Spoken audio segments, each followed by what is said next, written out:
Hello? Hello, Clif. This is Gerben de Vries. We emailed together. Yes, hello. Oh, hi. Good morning for you, right? Yes, good morning for me. Good morning. Okay. Well, I'm here with St.Clair and 22 other friends.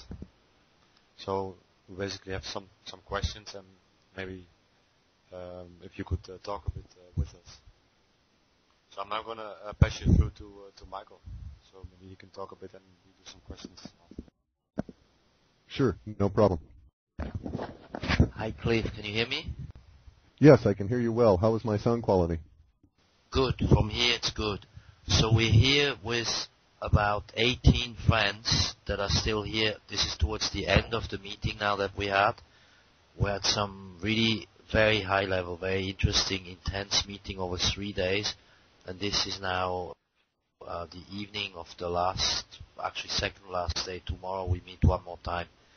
And so we have come to some preliminary conclusions about that we feel we know it's time to act, and every one of us is trying to get ready in some ways for himself, for herself, or together in teams.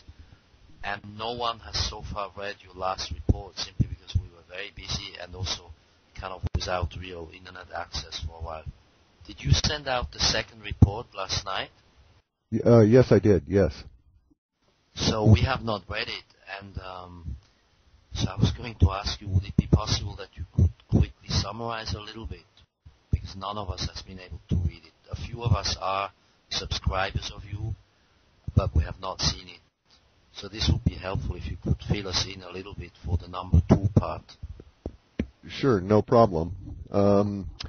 There's a segment within markets suggesting that a very large push will be done by the powers that be for propaganda purposes, and that it will begin a little earlier than we had anticipated. And thus, we think there might be a plunge protection team propping up of the banks from now through about May 14th or so before things start deteriorating. Beyond that, We heard that. Okay, yeah, yes. Beyond that, the dollar is already under pressure, and we've got a pretty good timeline that extends out to about mid-August. And then there's with downward pressure on the dollar, and actually all currencies, a real upset within the currency structure itself.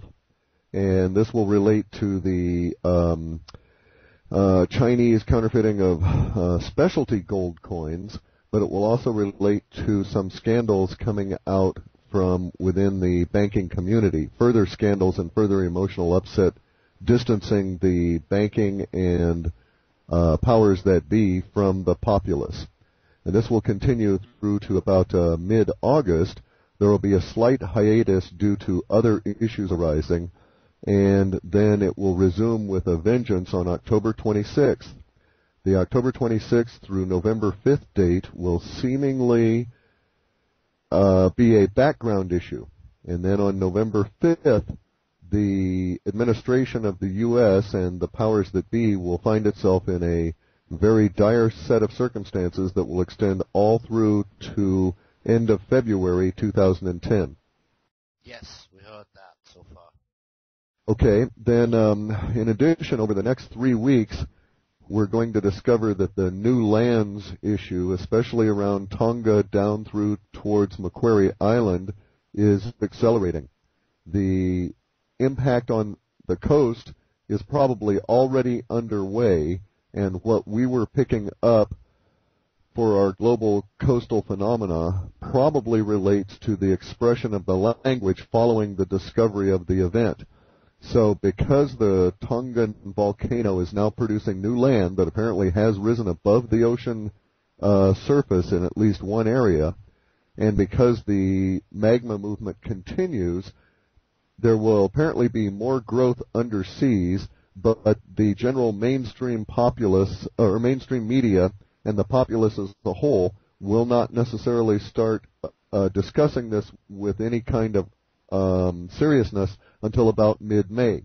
But as we have surmised, the global coastal phenomena is well underway at this point and will be affecting us from May through into the fall, again with some level of seriousness. We expect to soon start seeing some level of disruption of Pacific Coast ports as a result of the ongoing problems over these next 3 weeks in the southern oceans.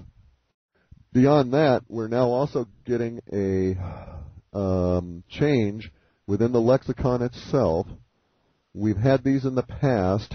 An example was when we started off in the year 1999 and into 2000, we had Bush administration allied with the corporations, which gradually broke up over time.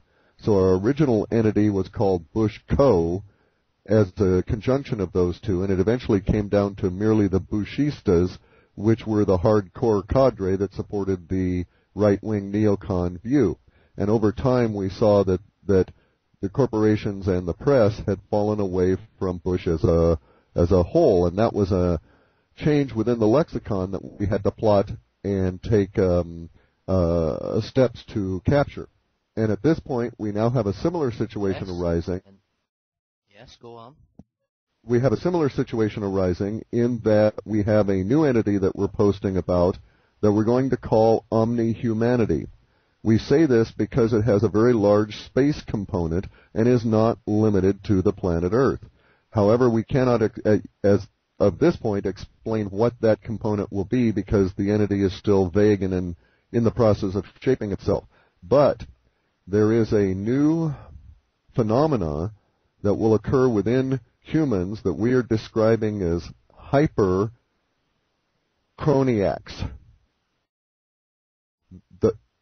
The chroniac component refers to time.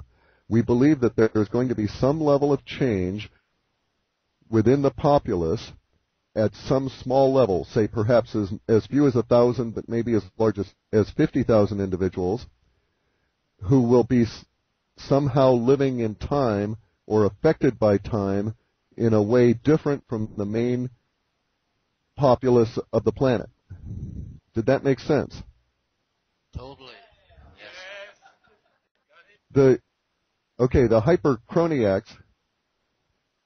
hyperchroniacs are apparently appearing now, and we're finding that the largest percentage of emotional values is coming from bespoke fear components within the powers that be entity.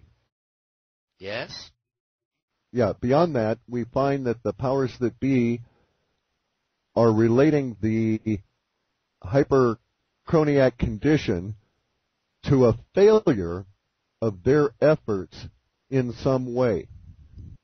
The hyperchroniac will apparently be in no way really visible unless they choose to exhibit somehow their ability relative to or the effect of time on them.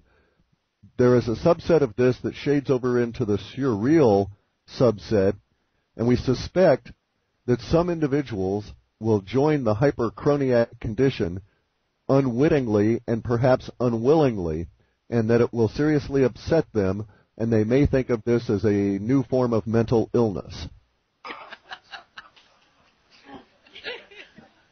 That's thrilling. Yes, it sounds good. Not if you think you're crazy.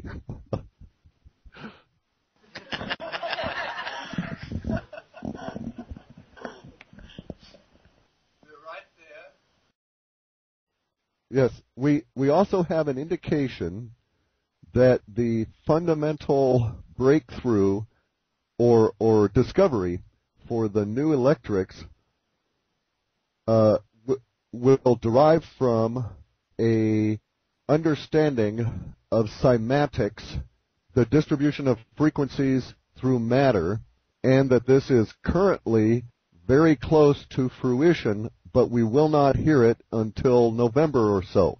I do not think it relates to academia nor to the collider.